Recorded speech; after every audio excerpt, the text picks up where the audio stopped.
Nongeye kubasuhuza abakunzi ba Saibu TV, njyewe mugiye kubana ni njyewe Eli, ni njyewe uri kubagezaho ubuhamya bwanjye. Ubushize twari twagarukije aho Katia yari ari kunkuramo imyenda mu cyumba. Mu by'ukuri Katia yamaze kunkuramo imyenda, nubwo narebaga rwose nta kintu byari bimbwiye, kuko nari imeze nyine nk'ikigoryi. Katia yakuyemo nawe ya sume yari akenyeye, araza andyama ku ruhande, atangira kunsoma. Mbese namwe murabyumva ibyakurikiyeho. Twararyamye, bimwe na bimwe yarabyikoreye. Abakobwa mu by'ukuri nkubwiye ko njyewe ni nabwo bwa mbere nari mbonye umukobwa yambaye ubusa. Kubona umukobwa yambaye ubusa nagize ubwoba, ntangira kwibaza ibintu biri kumbaho. Nyuma nibwo naje gusa naho ngarura akenge, ariko mu by'ukuri Katia yarambwiye ngo wakoze, ariko ntabwo nari nzi ngo nakoze iki, kuko ntabwo nari mfite ubwenge bwo kumenya ngo ni iki kiri kujya mbere.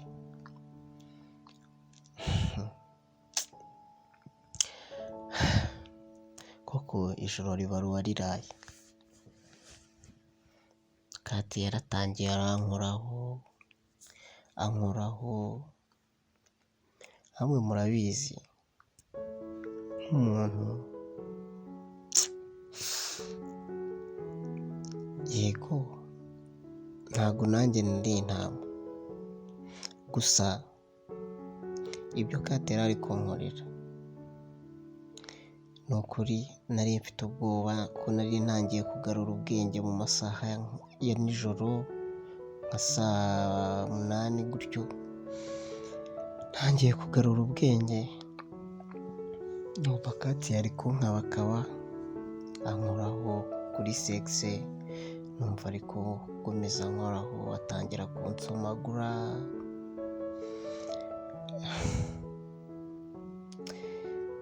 Katia twararyamanye iryo joro, ariko n'ubundi ntabwo ubwo ngubwo bwari ubwa mbere, kuko nyuma nataye ubwenge. Mbere nataye ubwenge bwo yarabyikoreye nanjye nyine ntabwo nari nzi ngo ni ibiki, ko nari nabaye nk'ikigoryi. Ubwo mu gitondo twarabyutse, atangira kunyitaho nyine. Urumva nyine serivisi umugabo ahabwa mu rugo n'umugore we, atangira kunyitaho. Wari umunsi wa kabiri, akomeza kunyitaho, umunsi wa kabiri urarangira. Mu by'ukuri twakomeje dusambana muri ubwo buryo, ko nari namaze kwiyakira ko nabaye umugabo muri urwo rugo. Katia yarambwiye ngo nibyo yashaka, yarambwiye ngo erega Eli, ni ibi nashakaga, ubundi wabaye uwo uriwe.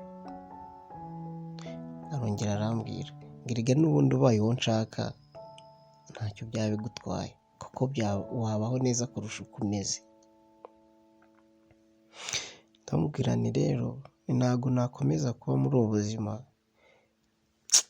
ntiwanyemerera agataha. Mu by'ukuri Katia yarambwiye ngo nta hantu uri bujye, siba nanjye nawe tugomba kumarana iminsi ingana n'iminsi 20 hano muri iyi nzu, kugeza igihe ugomba kunterera inda.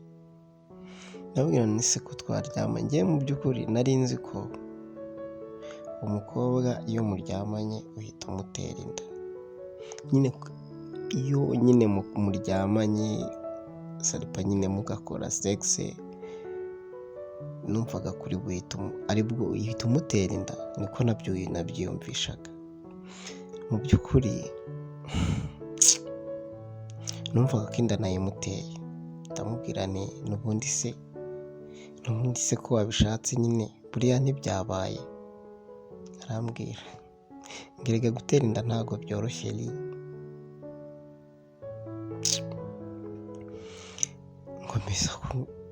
nkomeza kugwa mu rujijo ntazi n'ibiki. Noneho nyuma nk'iminota 20 yarambwiye ati vuba, ati mu nzu, ati ngwino ndagushaka. Ndasubira mu cyumba, turongera turabikora. Mu by'ukuri buri munsi nibyo twirirwagamo.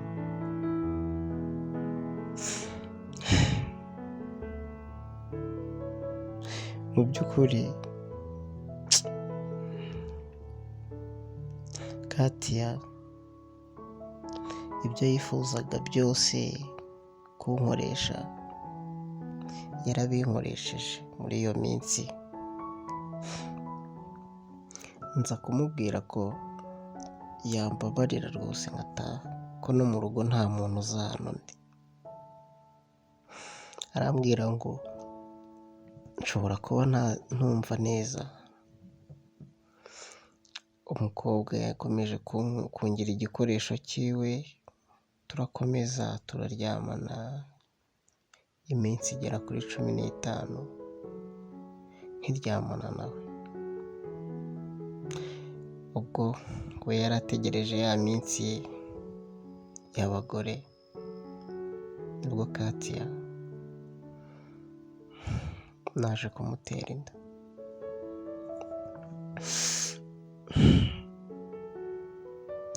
Maze kumutera inda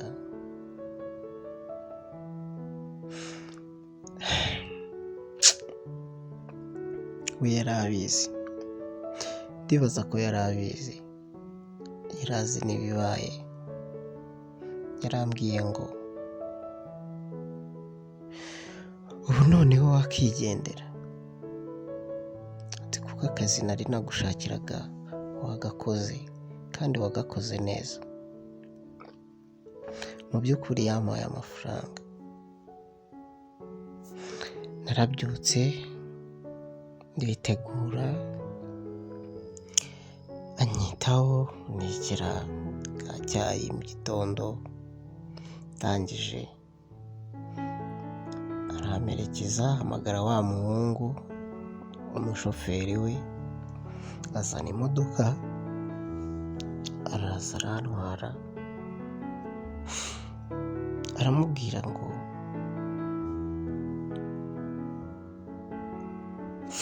yaramubwiye ngo uwo musore yitwaga David. Aramubwira ati David,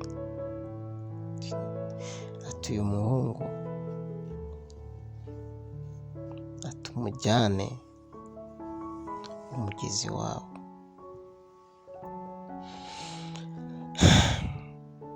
David yatwara agiye, tugera Nyabugogo.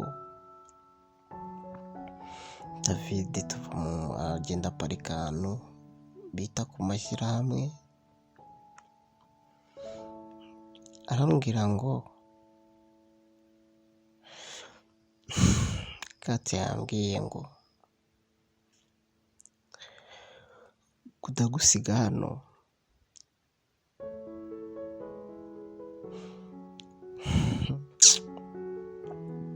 yambwiye ngo ngusige hano. Ndamubwira ni oya, isi yakubwiye ko ngeza mu rugo se? Ntinumvaga kuri bungeze mu rugo nyine Rulindo, ni hanyuma nawe ukagaruka. Atashwida, ati mfite ibintu narinje gupakira hano, ati ngomba kujyana muri Kenya, ati mbabarira rero amasaha yamfashe. Nibwo navuye muri ya modoka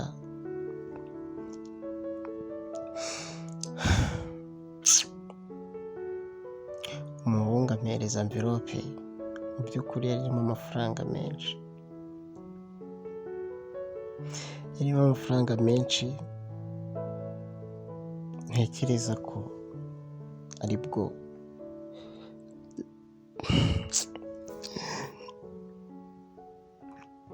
ntangira kwibaza impamvu aya mafaranga umusore yampaye.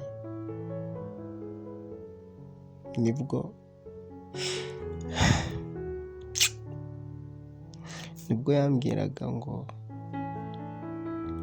erega ni ubuzima bwawe wagurishije, ngo ntabwo aya mafaranga.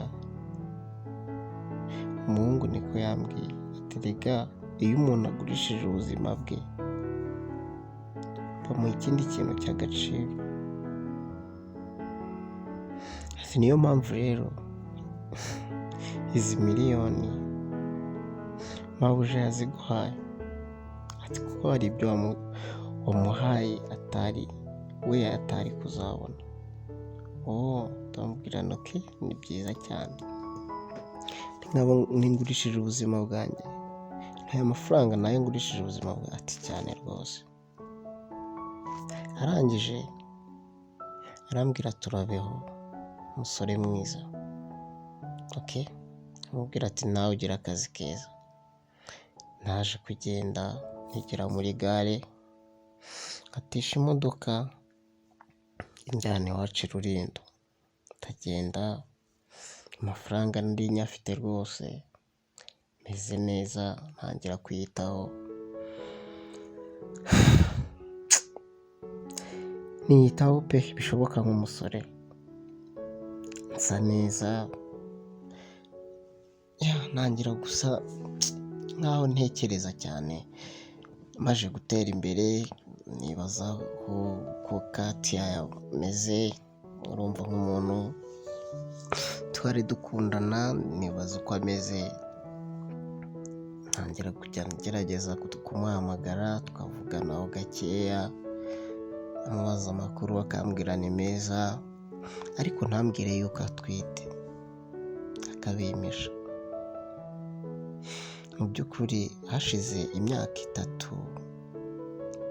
4, ndibaza hagati y'3 n'4, njye na Katia tumaze twarabyaranye, ariko sinari mbizi. Hashize umwaka umwe Katia arabyara, amaze kubyara, ariko yabyaye ntabwo nigeze mbimenya, mu kubyara ntabwo nabimenye, ariko gusa njye nari mbizi ko inda yo nshobora kuba nyirayimuteye. Katia yarabyaye, abyara umwana w'umuhungu, ariko mu by'ukuri nari meze nk'igitambo. Mwebwe ntabwo mubyiyumvisha, njye nari nabaye igitambo, kubera ko Katia yari afite undi muntu akunda, ariko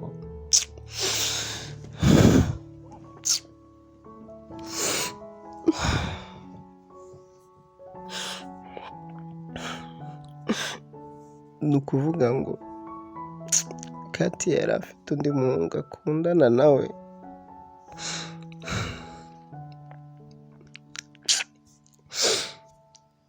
umuhungu babyaranye. Nkanjye ntabwo nari mbizi. Noneho Katia aragenda asubira kubana na wa muhungu. Mu by'ukuri wa muhungu ntabwo yabyaraga, ntabwo nari mbizi. Ibyo byose nari meze nk'igitambo, kumbi ni misiyo uwo muhungu yari yamuhaye ngo ashake umwana. Mu by'ukuri ubu ngubu ntabwo nzi ahantu umwana wanjye ari.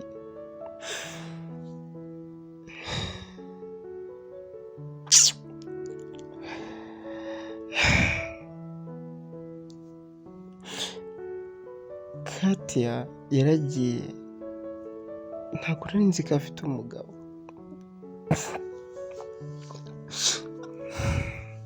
Mu by'ukuri arakomeza. Katia na n'ubu numva mfite agahinda mbana nako umunsi ku munsi. Mu by'ukuri ubu mfite ubushobozi, nabonye amafaranga, ngenda mu modoka nshatse, ariko nta mahoro mfite mu mutima. Byarananiye gushaka undi mukobwa ngo dukundane, tubane, twubakane. Muranumva yuko ari bose ariko bameze, muranumva ko abakobwa bose ari abahemu, muranumva yuko abakobwa bose aho bava bakagera nta cyiza bagira kuri bo, bose ari ubugome gusa bubabunga mu mitima no mu mitwe yabo. Mu by'ukuri mfite amafaranga, icyo nshaka cyose uko cyaba kimeze kose, inzu nayigura, imodoka nayigura, sinzi, mba ahantu heza ariko nta byishimo mfite mu mutima.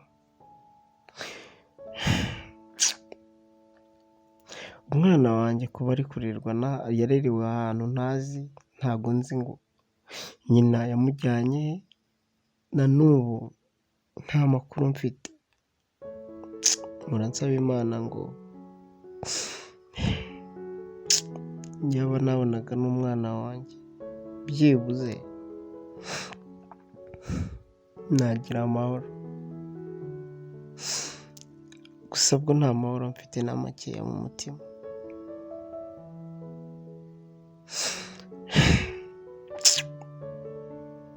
Bavandi, biragoye, gusa ibyiza byose umuntu atanga ntabwo ariko abisubizwa.